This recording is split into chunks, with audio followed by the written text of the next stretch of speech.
30 patients died, believing they were receiving life-saving medicine. Instead, their trusted nurse had been injecting them with nothing but water. This is the story of America's most lethal caregiver, a woman who turned healing into murder, and a medical system that failed to see the monster in their midst.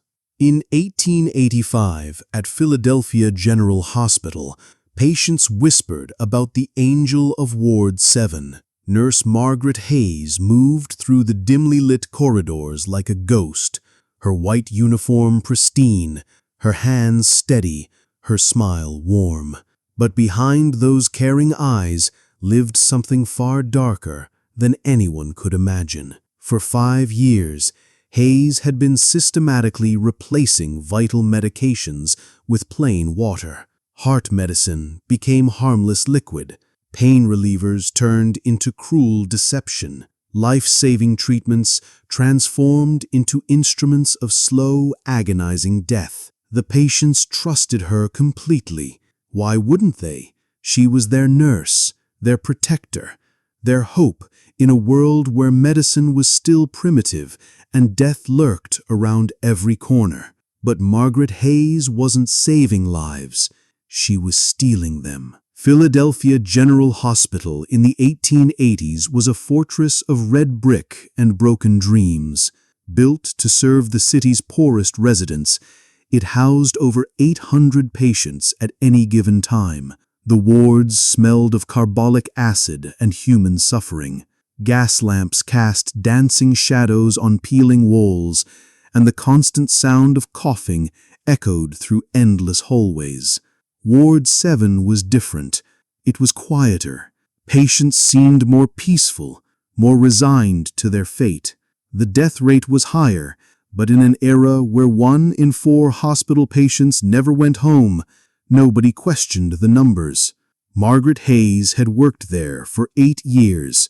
She'd started as a young woman of 23, fresh from nursing school, with dreams of healing the sick. Her supervisors praised her dedication. She worked double shifts without complaint, stayed late to comfort dying patients, and never seemed to lose her gentle manner. But something had changed in Hayes during those years. Perhaps it was watching too many people suffer. Perhaps it was the constant exposure to death and despair. Or perhaps the darkness had always been there, waiting for the right moment to emerge. The first sign of trouble came in March 1890, when Dr. Samuel Morrison noticed an unusual pattern in Ward 7. Patients who should have been recovering were dying instead. Their symptoms didn't match their conditions. Heart patients were dying of heart attacks despite receiving digitalis. Diabetic patients were slipping into comas despite their insulin injections. Morrison kept his suspicions quiet at first. Accusing a nurse of murder was no small matter, especially a nurse as beloved as Margaret Hayes. But the pattern was too clear to ignore. He began watching Hayes more closely. What he saw chilled him to the bone. Hayes would arrive for her shift each morning carrying a small black medical bag. She would disappear into the supply room for a few minutes, then emerge with her daily medications.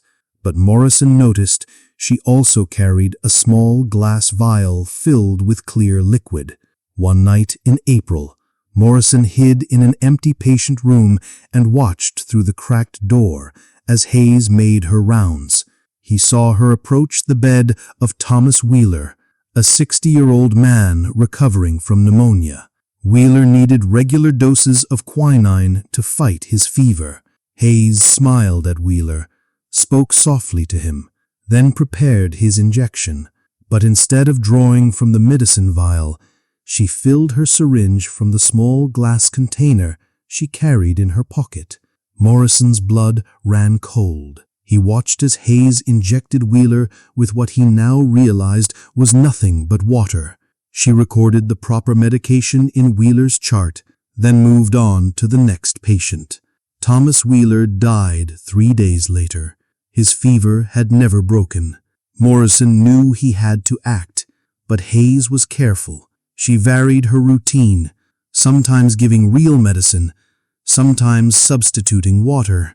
The randomness made it harder to detect, but it also made her crimes more horrifying. She was playing God with human lives, deciding on a whim who would live and who would die. The doctor began keeping detailed notes, tracking which patients Hayes treated and when they died. The pattern was undeniable. Patients under Hayes's direct care died at nearly twice the rate of those treated by other nurses. But Morrison needed proof. He needed to catch Hayes in the act with witnesses present.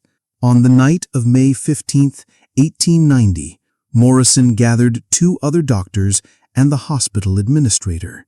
They positioned themselves in different locations around Ward 7 and waited. Hayes arrived for her night shift at 11 o'clock.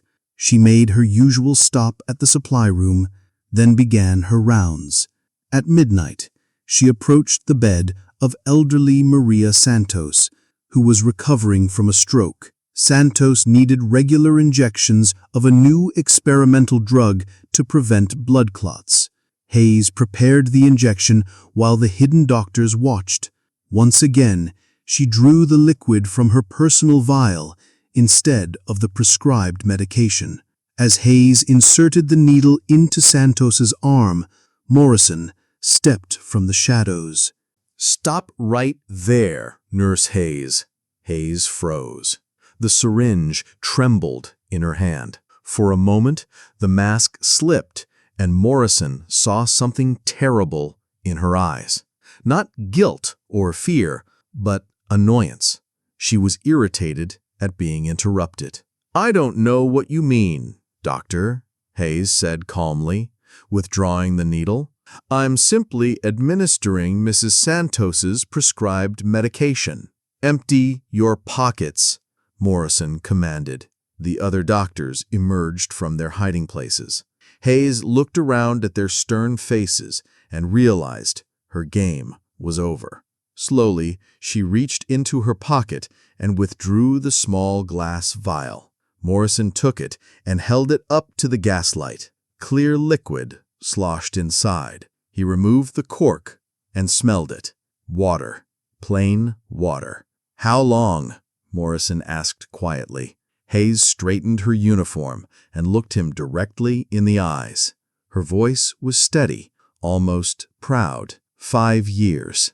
The confession sent shockwaves through Philadelphia's medical community. As investigators dug deeper into Hayes's activities, the scope of her crimes became clear. She had been systematically substituting water for medications since 1885. But why? What could drive a nurse to murder her own patients? During her interrogation, Hayes remained eerily calm. She spoke about her victims as if they were statistics rather than human beings. When asked for her motives, she gave an answer that haunts medical professionals to this day. "They were suffering," she said simply. "I was ending their pain." Hayes believed she was performing mercy killings, but her method was anything but merciful. By replacing medicine with water, she wasn't granting quick deaths. She was condemning patients to slow, agonizing declines as their conditions worsened without treatment. Thomas Wheeler had burned with fever for 3 days. Maria Santos had suffered multiple small strokes. James Patterson, a diabetic, had endured days of seizures before finally slipping into a fatal coma. Hayes hadn't been ending suffering. She had been creating it. What's even more disturbing is how long she managed to hide her crimes. In an era before modern medical oversight, nurses had tremendous autonomy. They prepared and administered medications with minimal supervision. Patient records were basic, and death rates were expected to be high. Hayes exploited every weakness in the system. She chose patients who were already seriously ill, making their deaths seem natural. She varied her methods, sometimes giving real medicine to avoid suspicion. She cultivated a reputation as a caring, dedicated nurse, making accusations seem impossible. Most chilling of all, she kept detailed personal notes about her victims. Investigators found a hidden journal in her room at the hospital's nursing quarters. In neat handwriting, Hayes had recorded the names of 30 patients she had helped to rest. The journal entries read like a twisted medical log. Next to each name, she noted the patient's condition, the medication she had replaced, and the number of days it took them to die. Some entries included her personal observations about the patient's suffering. About Thomas Wheeler, she wrote, "Fever broke his mind before his body, a mercy." About Maria Santos, "Peaceful at the end. The strokes came gently." Hayes saw herself as an angel of mercy, but her journal revealed the truth. She was a killer who had medicalized murder, turning the act of healing into an act of destruction.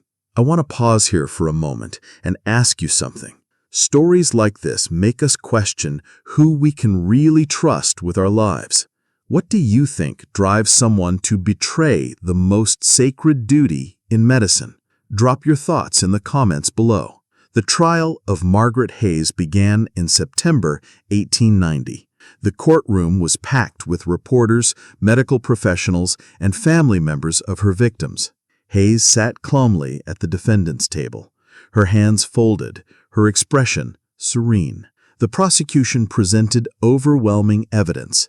They had Morrison's testimony, the water vial, the hidden journal, and the testimony of surviving patients who remembered Hayes giving them injections that seemed to make them worse rather than better.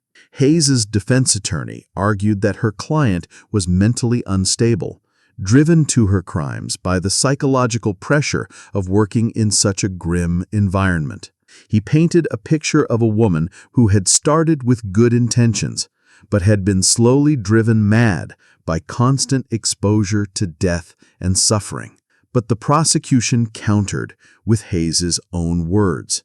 Her journal entries showed clear planning and deliberation. Her ability to maintain her deception for 5 years demonstrated calculated intelligence.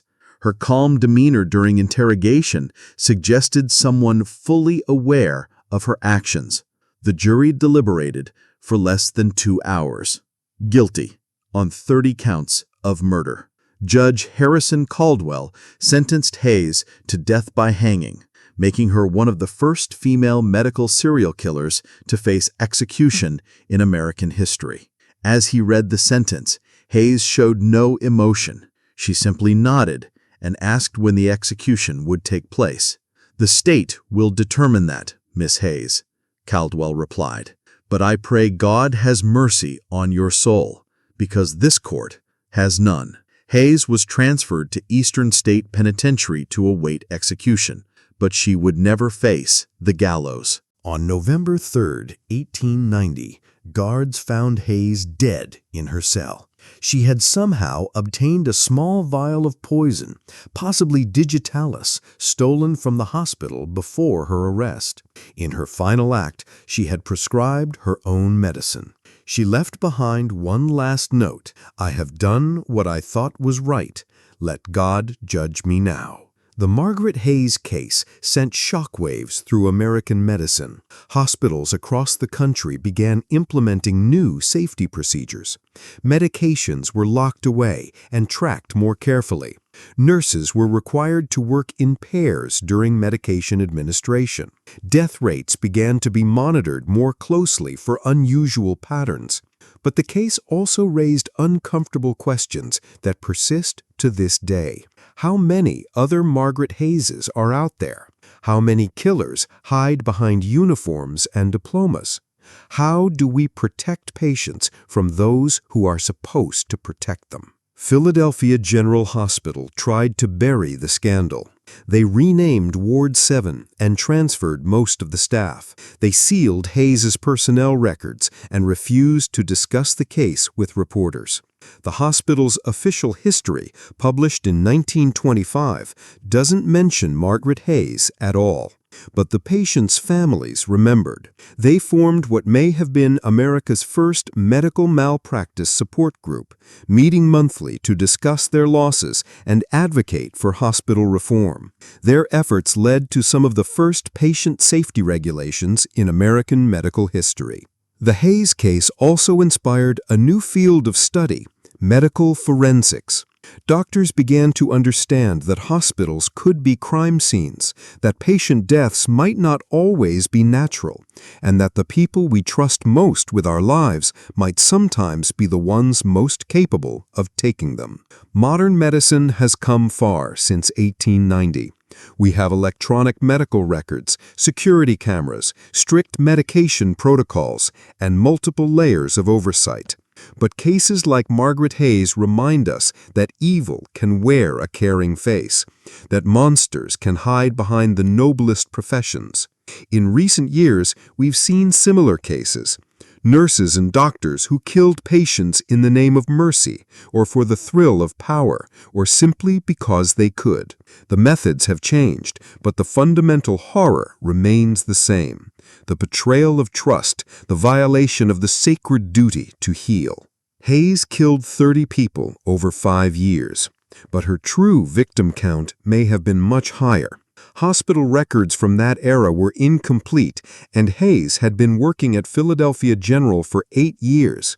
Investigators found evidence suggesting she may have been substituting medications as early as 1883, 2 years before her confirmed killing spree began. If that's true, her victim count could be in the hundreds. We'll never know for certain. The records are lost, the witnesses are dead, and Hayes took her secrets to the grave. But sometimes, late at night in modern hospitals, nurses still whisper about the angel of Ward 7. They tell new staff about Margaret Hayes, not to frighten them, but to remind them of the weight of their responsibility. When you hold a syringe, you hold a life in your hands. You can choose to heal or to harm. Margaret Hayes chose harm, and 30 innocent people paid the price. The most chilling part of the Margaret Hayes story isn't just that she killed, it's how easily she did it, how long she got away with it, how many people trusted her right up until the moment they died. In a world where we must trust strangers with our most precious possession, our lives, the case of Margaret Hayes forces us to confront an uncomfortable truth. Sometimes the people we trust most are the ones we should fear.